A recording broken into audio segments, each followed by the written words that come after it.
नमस्कार दोस्तों, कैसे आप सभी। मैं पुष्पेंद्र आपके अपने चैनल संस्कार कंपटीशन क्लासेस में आप सभी का स्वागत करता हूं। चलो आओ आज एक फिर से नई वैकेंसी के बारे में जानकारी प्राप्त करते हैं। ये सरकारी नौकरी है, यानी भारतीय नौसेना अविवाहित भारतीय नौसेना की तरफ से एक वैकेंसी निकाली गई है। भारतीय नौसेना अविवाहित पुरुष उम्मीदवारों से सीनियर सेकेंडरी रिक्रूट, यानी इसको अगर शॉर्ट फॉर्म में कहते तो बोलते हैं SSR बोलते हैं। क्या बोलते हैं? SSR।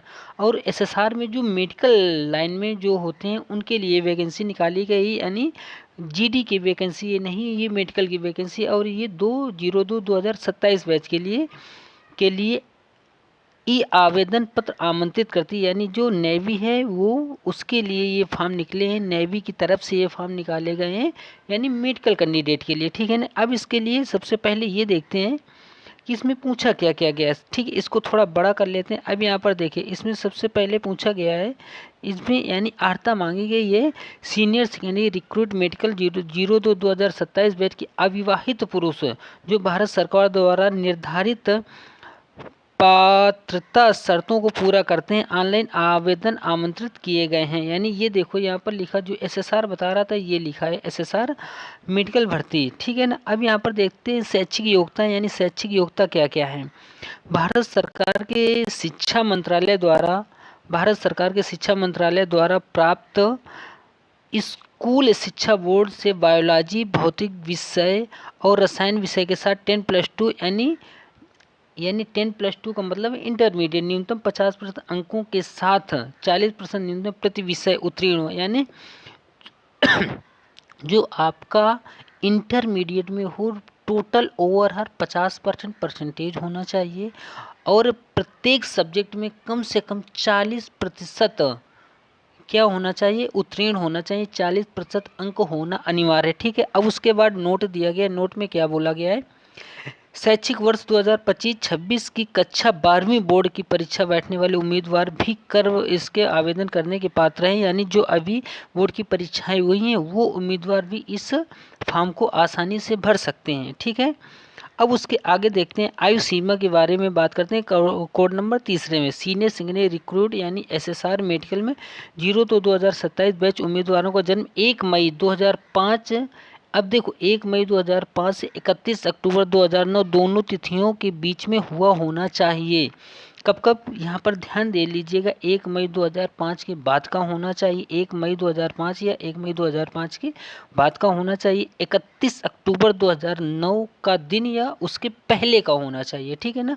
अब यहाँ पर ध्यान दें, 1 मई 2005 से 31 अक्टूबर 2009 के बीच में पैदा हुआ हो, इन दोनों तारीखों के बीच में पैदा हुआ उम्मीदवार होना चाहिए। ठीक है ना।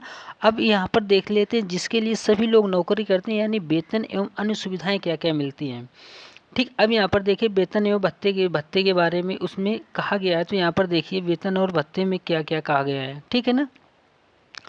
अब यहाँ पर देखो, सबसे पहले उसमें बात किया गया है कि प्रारंभिक प्रशिक्षण अवधि के दौरान, यानी ट्रेनिंग पीरियड में उसमें क्या कहा गया है, भर्ती होने पर नौसैनिक को स्टाइपेंड के रूप में 14,600 रुपये प्रतिमाह दे होगा। यानी पेमेंट कितना रहेगा प्रतिमाह? ट्रेनिंग पीरियड में 14,600 रुपये रहेगा। ठीक। अब उसके बाद प्रतिमाह प्रशिक्षण पूरा होने के बाद डिफेंस वेतन मैट्रिक्स लेवल 3 यानी 21,700 से 69,100 रुपये के बीच होगा। यानी लेवल 3 की वैकेंसी है, 21,700 से और 69,100 रुपये के बीच होगा पेमेंट रुपये रखा जाए। इसके अलावा नौसैनिक भत्ता, यानी जो भत्ता मिलता है, भत्ता कितना मिलता है यहाँ पर लिखा हुआ है, नौसैनिक भत्ता 5200 रुपये। महंगाई भत्ता भी मिलेगा। जो महंगाई भत्ता यानी भारत सरकार यानी डिफेंस में लागू किया होगा उसके आधार पर मिलेगा। ठीक है। अब यहाँ पर बात करते हैं पदोन्नत की। ठीक है ना। मास्टर चीफ पेटी ऑफिसर फर्स्ट के रैंक तक पदोन्नत के अवसर, यानी जो होता है मास्टर चीफ पेटी ऑफिसर, यानी जो सबसे बड़ा अधिकारी होता है वहाँ तक आप पदोन्नत पा सकते हैं। जिसमें वेतन स्केल डिफेंस वेतन मैट्रिक्स लेवल 8 47,600 से 1,51,100 रुपये के बीच में मिलेगा। और साथ ही 5200 रुपये प्रतिमाह सैनिक भत्ता जो मिलता है वो मिलेगा। और उसके बाद अन्य यानी रिकॉर्ड श्रेष्ठ हो, ये सब उसके बाद देखा जाएगा। ठीक है। अनुपलब्धियाँ, ये इसके विषय में अभी कोई जानकारी आपको लेने की ज़रूरत नहीं है। उसके बाद यहाँ पर देखें सुरक्षा बीमा, यानी कितना आपका बीमा होगा सुरक्षा बीमा योगदान पर, यानी लगभग 75 लाख रुपए नौसैनिक के लिए लागू है। यानी आपकी सुरक्षा बीमा कितने का होगा, 75 लाख रुपए का आपकी सुरक्षा बीमा होगा। ठीक, उसके बाद बात करते हैं चयन प्रक्रिया, यानी चयन प्रक्रिया आपकी कैसे होगी। ठीक, अब यहाँ पर चयन प्रक्रिया की बात करते हैं। चयन प्रक्रिया देखो यहाँ पर क्या कहा गया है। चयन स्टेज फर्स्ट INET 2026 मई 2026 आयोजित की जाएगी प्राप्त अंकों के आधार पर, यानी जो आपको यानी पेपर दिया जाएगा या पेपर आयोग के द्वारा लिया जाएगा, उसमें किसके आधार पर, प्राप्त अंकों के आधार पर ही आपका क्या होगा, चयन होगा। और चरण सेकंड के लिए अलग से शार्ट लिस्टिंग किया जाएगा, यानी जो चरण सेकंड होगा उसके लिए शार्ट लिस्टिंग, यानी जो उम्मीदवार पेपर देंगे उसके बाद जो उम्मीदवार पास हो जाएंगे वो ही तो चरण सेकंड में जाएंगे, उसमें उसकी बात कही गई है। ठीक है, अब उसके भर्ती गतिविधियां और संभावित समय सीमा, इसमें देखो सीनियर सेकेंडरी रिक्रूट मेडिकल चरण फर्स्ट 2027 के लिए आवेदन विंडो, यानी ये फॉर्म कब से भरा जा रहा है, 14 मार्च से 6 अप्रैल 2026 तक भरा जाएगा, यानी अभी भी आपके पास 7 दिन का समय है। ठीक है, सुधार विंडो यानी 10 अप्रैल के बाद जो, यानी अगर फॉर्म भरते समय कुछ आपने गड़बड़ी की होगी या जो कैफ़े में फॉर्म भरवाया होगा उसने जो गड़बड़ी की होगी तो आप उसके लिए सुधार सकते हैं। ठीक है, उसके बाद परिणाम मई 2026 में आएगा। उसके बाद सीनियर रिक्रूटमेंट मेडिकल के लिए क्या होगा, शार्ट लिस्टिंग कॉल जारी करना फरवरी 27 में होगा, और फिर मार्च 27 में होगा, फिर मई 27 में होगा। ठीक, अब यहाँ पर ध्यान देने बात है, प्रथम चरण INET भारतीय नौसेना प्रवेश परीक्षा। अब यहाँ पर देखो प्रवेश परीक्षा के विषय में यहाँ पर कहा गया है।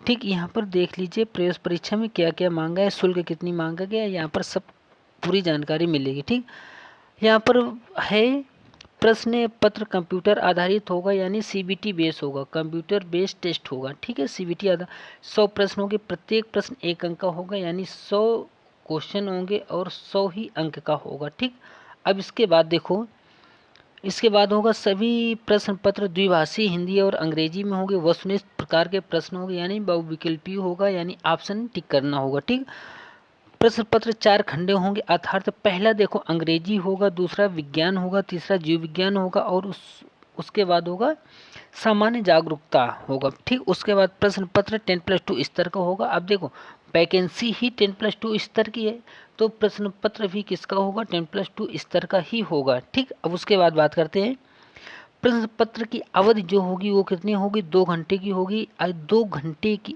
नहीं, प्रश्न पत्र की अवधि 1 घंटे की होगी, 1 घंटे की होगी, यानी 100 क्वेश्चन होंगे और 100 क्वेश्चन को आप 1 घंटे यानी 60 मिनट में करना होगा आपको। ठीक है ना।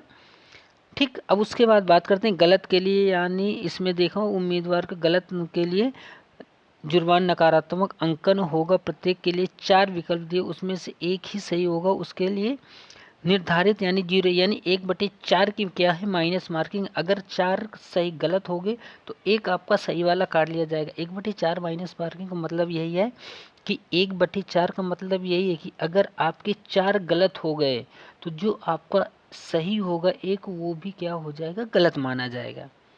ठीक, अब उसके बाद देखते हैं, अब इसमें देखते हैं कि लंबाई आपको कितनी मानी मतलब कितनी होनी चाहिए लंबाई।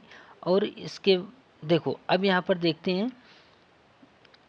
ठीक, अब इधर आ जाओ, इधर देखो यहाँ पर क्या दिया गया है, यहाँ पर यानी 14 नंबर शारीरिक मापदंड है। इसमें क्या कि PFT यहाँ पर क्या है 6 मिनट 16 यानी 6 मिनट 30 सेकेंड में 1.6 किलोमीटर यानी 1600 मीटर आपको रेस कंप्लीट करनी होगी। कितनी, 6 मिनट और 30 सेकेंड में यानी 6.5 मिनट में। उसके बाद उठक बैठक होगा आपको 20 होगी, पुशअप होगा 15 होगा, और सिट अप मोड़कर कितनी होगी, 15 होगी। ठीक, ये तो आप आसानी से सभी लोग कर लेंगे। ठीक, उसके बाद लिखित परीक्षा चरण द्वितीय यानी द्वितीय चरण की लिखित परीक्षा होगी। उसमें क्या होगा आयोजित की जाएगी PFT। उसके लिए प्रश्न पत्र 1 अंक के 100 प्रश्न होंगे, प्रश्न पत्र द्विभाषी होगा, सेम उसी प्रकार है। प्रश्न पत्र में 1 अंक के 100 प्रश्न होंगे यानी 100 प्रश्न होंगे तो 100 अंक के भी होंगे। उसमें प्रश्न पत्र में 4 खंड शामिल होंगे, यानी अंग्रेजी होगी, विज्ञान होगा, जीव विज्ञान होगा और सामान्य जागरूकता होगी। यानी जो चरण फर्स्ट में था वही किस में होगा, चरण सेकंड में होगा। ये भी किसका होगा, 10+2 स्तर का ही होगा। ठीक, अब इसका जो नमूना अगर आपको देखना है तो ये वेबसाइट लिखी हुई है, इस वेबसाइट पे जाकर इसका नमूना देख सकते हो कि किस प्रकार के प्रश्न होंगे और कैसे निगेटिव मार्किंग हमारी काटी जाएगी 1/4 की। ठीक है ना। अब उसके बाद देखते हैं कि भर्ती चिकित्सा में इसमें क्या होगा। ठीक, अभी आगे देखो ये, ठीक है, ये हम आपको इसमें पूरा पढ़ लीजिएगा। अब इसमें चिकित्सा मानक है, अब ये सब कुछ आपको मालूम ही है। हाँ, अब यहाँ पर आपको ये एक चीज़ ध्यान देने वाली बात है, न्यूनतम लंबाई मानक कितनी होनी चाहिए, यानी लंबाई कितनी होनी चाहिए। न्यूनतम लंबाई मानक, न्यूनतम लंबाई पुरुष के लिए 157 सेंटीमीटर होनी चाहिए। कितनी होनी चाहिए, वो 157 सेंटीमीटर होनी चाहिए। 157 सेंटीमीटर आपकी लंबाई होनी चाहिए। उसके बाद टैटू आपके उसमें नहीं होना चाहिए, कहीं पर भी टैटू नहीं होना चाहिए, केवल कोहनी के नीचे अंदर की तरफ होने चाहिए। यानी कोहनी के नीचे होना, अंदर की तरफ होनी चाहिए। जैसे आप वर्दी पहनते हो, हाफ वर्दी पहनते हो, तो उसमें टैटू आपका दिखना नहीं चाहिए। मुट्ठी तक अंदर की तरफ और हथेली के पीछे शरीर के किसी अन्य भाग पर स्थायी टैटू स्वीकार्य नहीं होगा। अगर जो स्थायी टैटू होगा तो वो स्वीकार्य नहीं किया जाएगा, आवेदक को भर्ती परीक्षा में शामिल नहीं किया जाएगा। यानी अगर उसके शरीर में टैटू है तो उसको भर्ती प्रक्रिया से क्या कर दिया जाएगा, बाहर कर दिया जाएगा। कब, जब वो सिलेक्ट होके वहाँ पर ट्रेनिंग सेंटर में जाएगा तब, या फिर उसका मेडिकल, हाँ उसको मेडिकल में बाहर कर दिया जाएगा। अगर मेडिकल में बाहर नहीं किया जाता है किसी कारणवश तो उसको, यानी उसको कुल मिलाकर बाहर ही करना। यानी अगर स्थायी टैटू है तो वो यहाँ पर इसकी यानी एसएसआर की नौकरी नहीं कर सकता, उसको बाहर करना होगा। तो चलो इस विषय में पूरी जानकारी हमने आपको दे दिया है। अगर अभी तक किसी का भी फॉर्म न भरा हो तो कृपया करके निवेदन है कि इस फॉर्म को ज़रूर अवश्य भर दें, क्योंकि ये बहुत ही अच्छी नौकरी, अभी भी 6 से 7 दिन का आपके पास टाइम है। तो चलो एक बार पुनः आप सभी का संस्कार कंपटीशन क्लासेस यूट्यूब चैनल पर स्वागत है और आपके सपोर्ट की ज़रूरत है। कृपया करके इस चैनल को लाइक, शेयर और सब्सक्राइब कर लीजिएगा। जय हिंद, जय भारत, वंदे मातरम।